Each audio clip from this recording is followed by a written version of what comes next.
with you today on Type 1 Thursday with a live Q&A session that you requested on my Instagram stories a while ago, and I am super happy to be here with you guys and answer any questions you may have about diabetes, maybe about the lockdown that we're slowly coming out of and future plans and all this stuff, blood sugars, tools, tips and tricks, anything about me you want to know, anything you want to know, here is your chance. Thank you, Dory, for streaming me on TikTok. Yo, TikTok, what's up?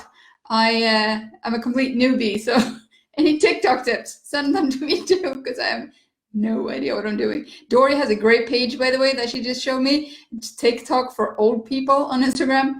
I'm definitely going to be checking that out later because I've never felt so old in my life. Anyway, that's not the point. I did get a few questions sort of ahead of time that people have DM'd me and stuff. So I'm gonna go ahead and answer those first, and then we'll take the questions that are coming from you guys throughout this live and talk and whatever is happening.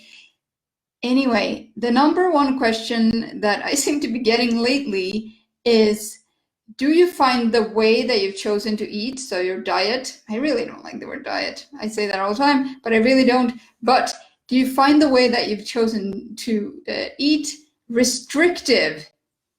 And I actually think this is a very, very interesting question, because first of all, I find the fact that I'm no longer eating pasta, rice, potatoes, all of that stuff. Actually, they kind of taste very, very bland, if I'm completely honest. They don't really add much to my meals or to my palate or, flavors at all. I much rather, instead of, for example, pasta, cut up and steam a bit of broccoli and have that with meat sauce, for example, or cheese sauce or whatever. Or I just find vegetables a lot more appealing and a lot more palatable and tasty than I find the other stuff. So I don't think that I at all nourish myself restrictively. I eat plenty of real, healthy, clean food, lots of necessary protein that the body needs to rebuild, especially after some of the workout things that I've been doing lately. And I really don't think that I am restrictive with myself.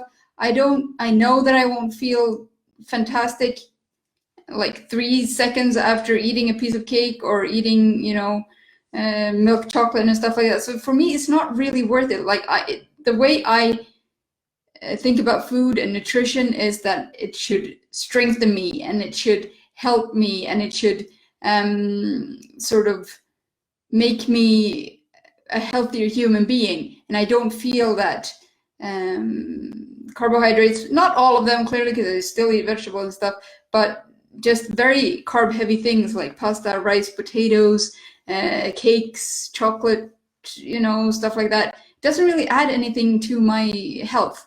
So that's why I choose not to eat it. If I feel like it, yes, I will, but I know that I won't feel great. So it's a bit of weighing options. I also find that I eat a lot more varied now than I did before, because before I was like, okay, tonight I'm having pasta, what should I have to the pasta? And I was more like, I'm having chicken, or I'm having steak, or I'm having meat, bolognese sauce, ragu, what should I have to that instead? So I focus on the protein primarily because I know my body loves that stuff, and it does then protein most of my body. So it goes together really, really well. So no, I don't think I'm eating restrictively. I think I'm eating more varied and actually quite imaginatively in comparison to what I used to do when I was on a very carb heavy way of eating. Then another question that I got was, what insulins have you had throughout the time that you've been diabetic? And I've been diabetic for 35 years this year, so it's been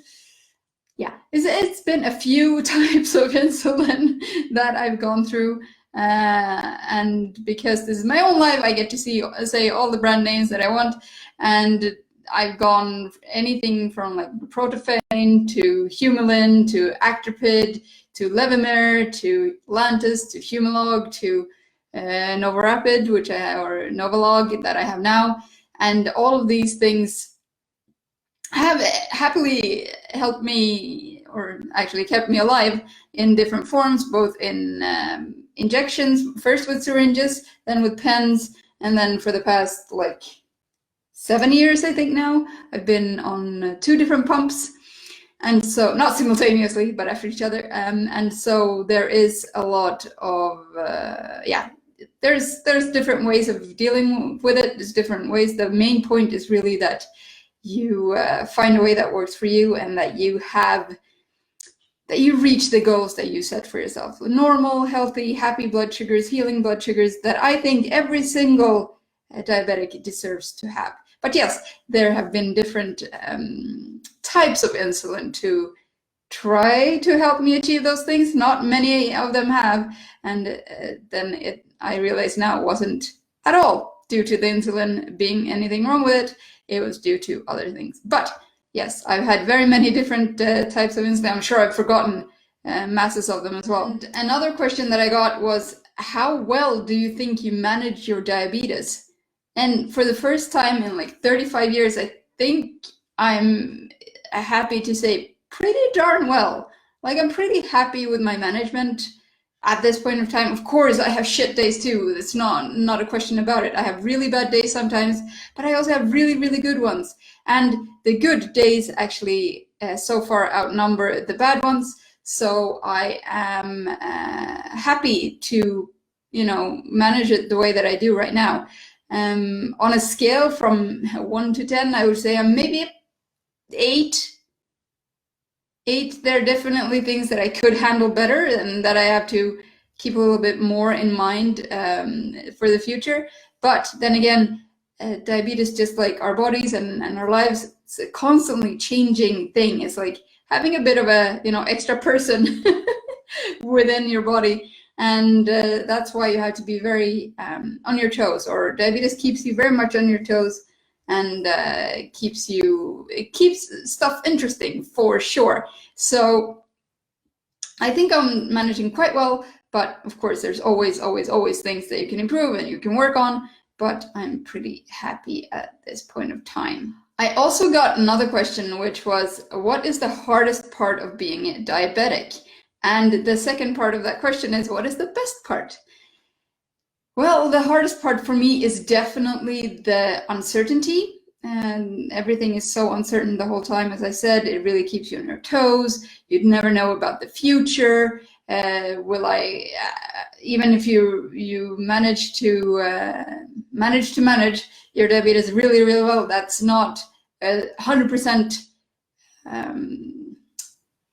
cover for that you won't have complications later in life. And that's something that for me is probably the hardest part with diabetes, is the uncertainty and the unknowing what is going to happen next, and what is going to happen for me in the future, and what is going to, and that's why I'm so adamant about keeping my own management kind of, as you've seen, and a lot of you have commented on, that I keep it kind of strict. But this is exactly why, because I want to minimize the amount of uncertainty for the future. The best part about being diabetic is probably all the cool gear. No, not that. It is pretty cool, and I'm very thankful for all the medical gear that I do have. But I think the absolutely best part of being diabetic is the insight you get into your own health and to your own body, and that you learn quite quickly, or if you dare to, you learn quite quickly to listen to your body. And this is the best part about being diabetic. It's definitely not the part with, when you have a low, you can eat whatever you want and it's fine because you need to have a lot of sugar. No, even my hypos are and low blood sugars are controlled. No, are managed very controlled. So the best part, yes, is really the sort of self-knowledge and knowing my body through my illness. does your diabetes cause you any other problems? And this was kind of a hard question to interpret. I'm not really sure what this person meant, but as an answer, I wanted to say that I try not to see the limitations of diabetes, and also at least not let it limit me in any severe way, sort of thing. But, you know, of course, there are moments where I have to take a break and sit down and take care of myself and treat my either low or high blood sugar rather than go at full speed at all times. So, of course, it does restrict me in some way at some points, but those moments are fewer and fewer and far apart. So I'm quite happy about that. And I'm really trying to see the positive side of diabetes. It's not always easy. And I know it requires a lot of work, and it's a lot of mindset work, actually. I have a whole presentation on mindset and living with a chronic disease, but I work hard on my mindset so that I see the positive sides of diabetes rather than focus on all the negative. Really try to focus on the good and not on the negative, because then it becomes really, really so much heavier than it really has to be. Then another one which I thought was kind of a fun question, which I don't really know my answer to, but yes, let's take the question. Maybe you guys have an answer to this one, you guys watching. And that question is, what would you like a non-diabetic to know about having diabetes? I thought of a few things, which is, it's not just take your insulin, eat healthy, and exercise like you get to know a diagnosis. There's so many other things that influence blood sugar to go higher or lower than it should be. Things that aren't, I think there is a documented something like 42 different things that influence blood sugar up or down. I would want a non-diabetic to know that it is more complex than putting on an insulin pump and sort of hoping that it'll solve itself. No, there's still so much work behind it.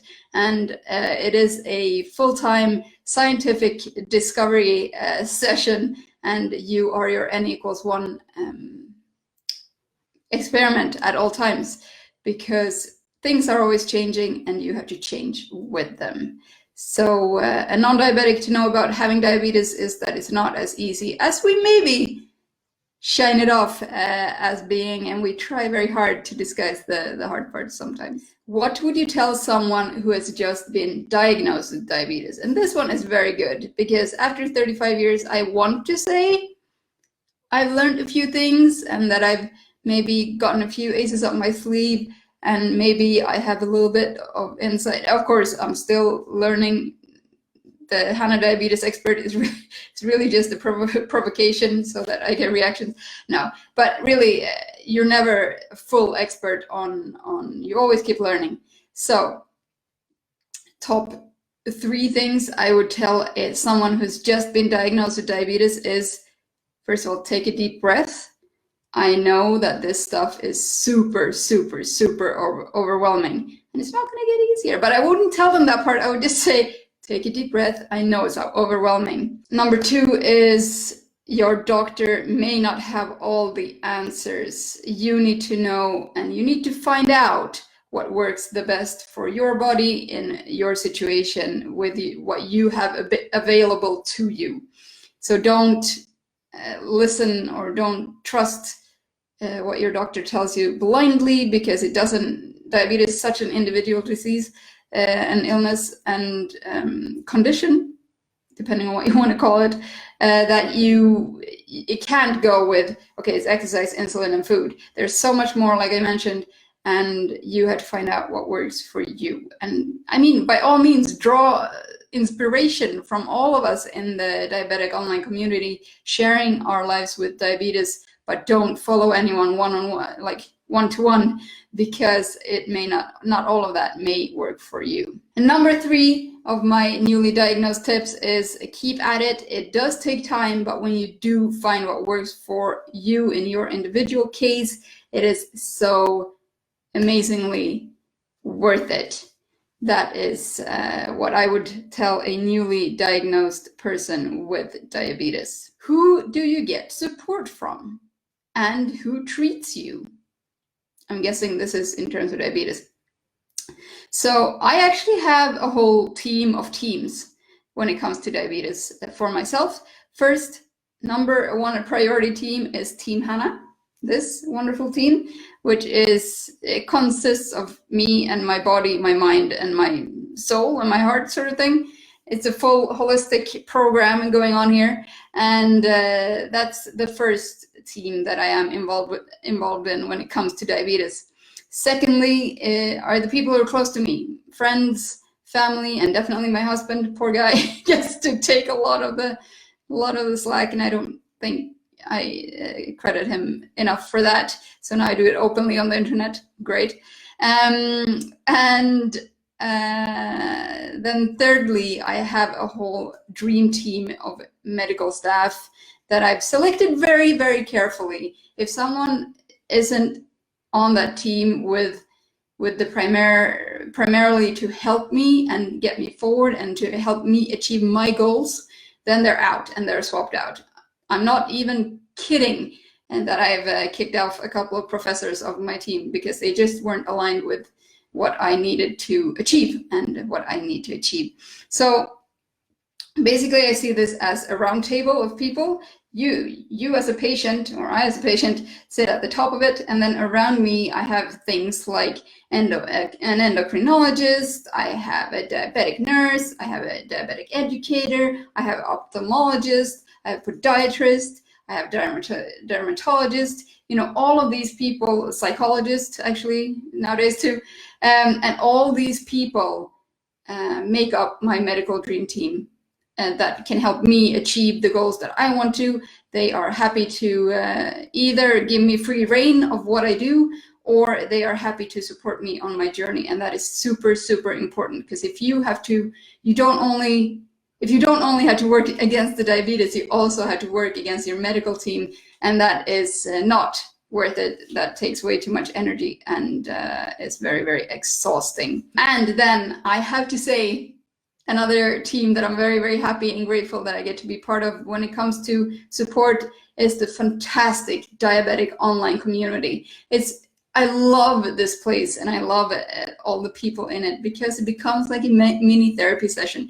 If you go through something and you share that with either someone or openly in the diabetic online community, you can rest assured that you have so much support, so many ideas, so many things around you when you do share, and you feel really loved, and by people who really, really understand what you're going through. Because people without diabetes, they can try to understand, and you can explain to them 100 billion times, but they won't really understand what that terrible situation feels like a really bad hypo, for example. What does that feel like? If you can describe it, you can show it, but you can't really make them get it really. Amen to the diabetic online community. It's like being in group therapy. Yes, I completely agree. This is absolutely what it is.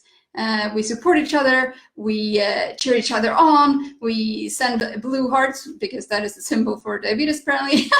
We send blue hearts when things are not maybe going as well, and really just offer support and help and ask questions and really try to help each other, because it can be quite lonely to live with diabetes.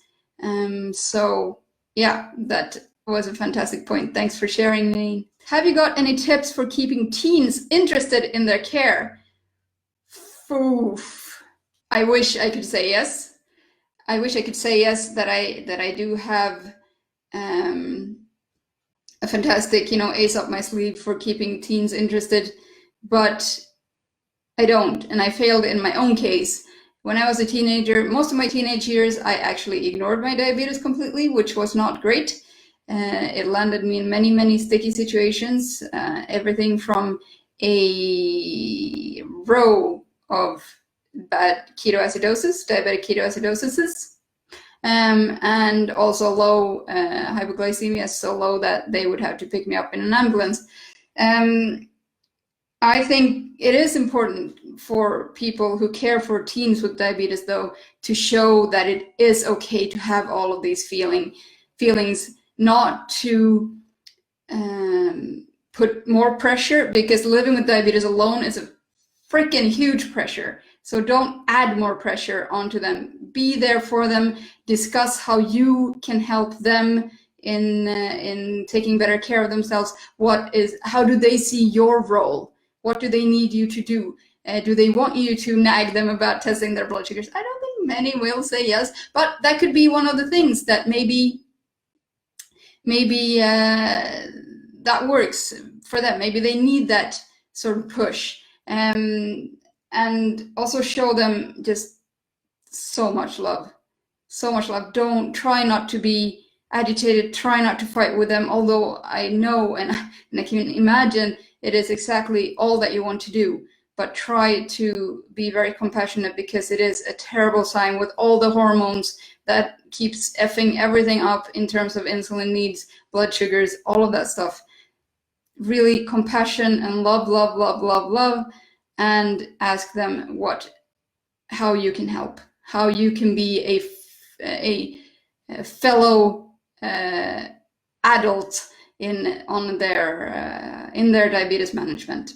Those are some of the tips. No, Lynn, I was not low carb in my teens, and I so wish I had been. I wish that my parents already, when I was diagnosed at the age of 2, which makes me about this tall or something. I wish they would have already known about low carb, and I wish low carb would have been an option then, because I don't want to even imagine how much pain, tears, sweat and blood and desperation that I would have saved both myself but also my parents with better control. And so I wasn't, but I really, really wish I would have discovered low carb a lot sooner, because it's really, really changed my life. How do you bolus for fat and protein, or protein? That is also an interesting one. Because there are rules of thumb, absolutely. For protein, for example, for every 10 grams of protein, you bolus as you would do for 5 grams of carbs.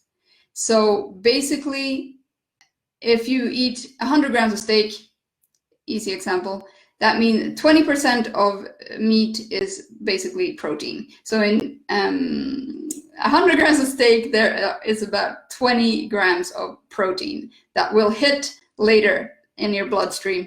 And so what you have to do is then calculate, you will bolus for as you would for 10 grams of carbs, but with a longer, perhaps, or with a longer, for example, regular insulin has a longer interval.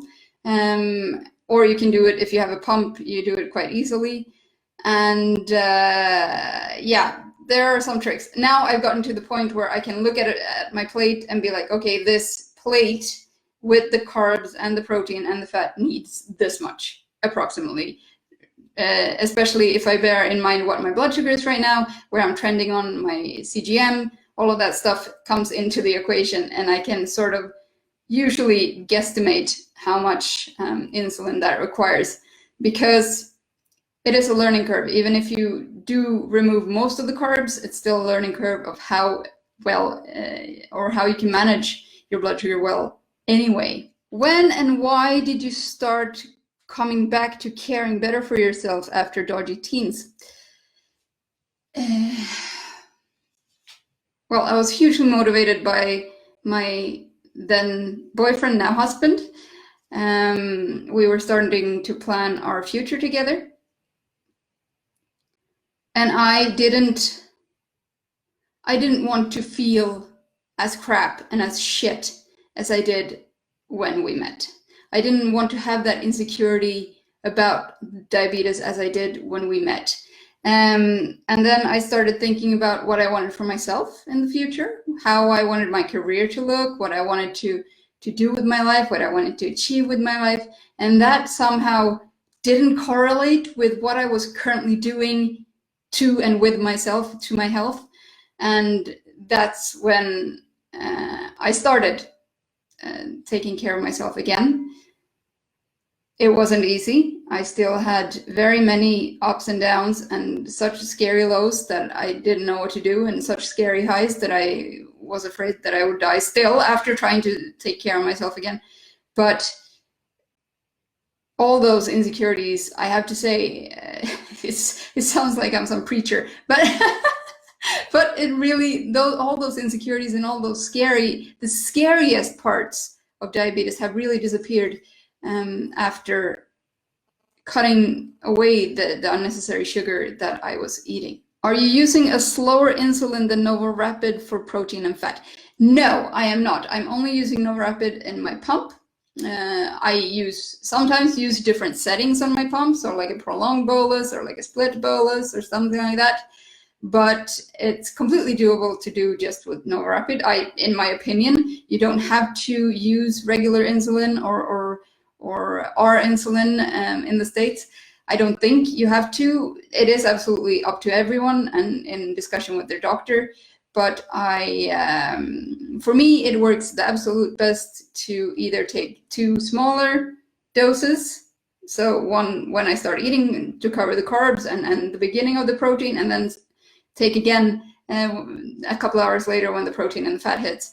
But can also be done in prolonged bolus or split bolus or something like that. Would you recommend low carb also for a type 1 child? This is always a sticky question because I wholeheartedly say yes. And as I said before, I wish my parents would have known about it at the time of my diagnosis. I really do. It would have made my life and my upbringing a lot easier, even if that would have meant, less pasta in my life, which I definitely could have lived with that. But yes, for example, in the wonderful group on Facebook called Type 1 Grit, there are so many fantastic, wonderful children that really thrive on low carb, high protein. Kids don't need carbs to grow. Kids need protein and essential fats. There are essential proteins or amino acids. There's essential fatty acids, fats, but there are no essential sugars. So I don't see why a child who is diagnosed with type 1 should tax their system unnecessarily much with even more sugar. You still have to take insulin for protein and for fat. You can't really, just because you're not eating carbs doesn't mean that you don't need insulin. It just means that you need less and you need it more targetedly. And so yes, if I were to have a child, which I don't, and they would be type 1, they would definitely be low carb as well for their own best, actually. Do you eat a lot of snacks, and what would they be? Sometimes I snack. Sometimes I snack more than other times. Sometimes I don't snack at all. I have started listening very well to my body, and I only eat when I'm hungry. So that can be whenever. If I'm hungry when I wake up for breakfast, I will have breakfast. Normally I'm not hungry for breakfast, so I just skip it and I have lunch at about noon to 1 p.m., something like that. And then I have another meal, like a dinner at like 6, 7. Ooh, it's time soon. And that keeps me super happy. Sometimes I snack between those meals. If I'm hungry in between, sometimes I snack even in the evenings, but only if I'm hungry. It's not, that's my prerequisite to really listen to my body and see if I'm actually hungry or if I'm just snacking out of boredom. And what they would be, it could be something as easy as a slice of cucumber. It could be a few nuts. It could be some beef jerky. Oh, I just found a new beef jerky in the store here. Oh my God, it's so good. I'm a little bit addicted, I think. But hey, it's clean, protein is good, so I don't mind. Maybe a piece of cheese, maybe some other vegetable. It depends what I feel like and what my body wants to have from me. Thank you so much for all your questions. I'm so happy that you were here and that you interacted and that you were so willing to share, and I hope to see you next week on Type 1 Thursday. Until then,